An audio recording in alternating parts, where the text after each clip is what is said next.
Témoignage.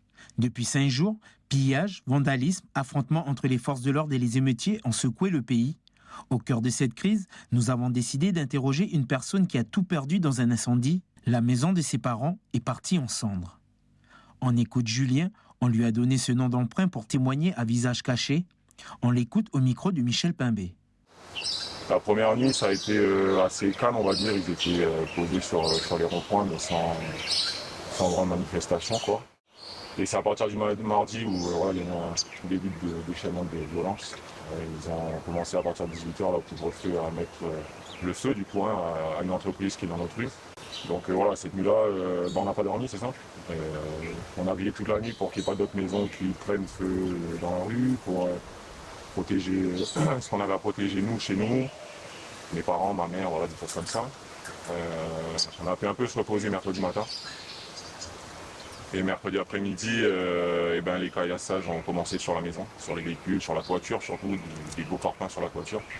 Donc voilà, j'ai dit qu'il fallait partir, j'ai dit à mes parents, on va se mettre en sécurité, j'étais là pour les protéger. Donc on a fait des affaires rapidement, on a été se retrancher à l'arrière de notre domicile, on a une résidence, on a perdu le permis d'aller nous retrancher le soir. Et le soir ça a été compliqué on va dire. Ils ont commencé par mettre le feu à un premier domicile de notre côté de la rue.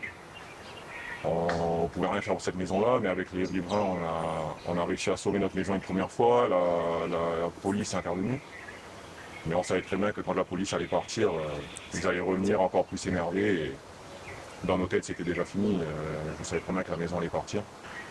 Donc voilà, la nuit, ça a été une nuit d'horreur. Voir sa maison brûler, mettre mes parents à l'abri pour pas qu'ils aient ces images-là, mais mon père au final est sorti et on s'est retrouvés tous les deux sur le trottoir à regarder la maison partir, quoi. Voilà, c'est des choses horribles. Mais oui, il y avait des jeunes avec qui j'étais à l'école, avec qui j'étais au collège. Voilà, c'est dur de dire qu'il y a eu un destin commun à un moment. J'ai partagé des cours de récréation avec eux, des cours de classe, des repas à la cantine, et tu te dis, ces gens-là, ils viennent chez toi un soir et ils viennent tout bouler. Non, je sais pas s'il y a une solution là, aujourd'hui.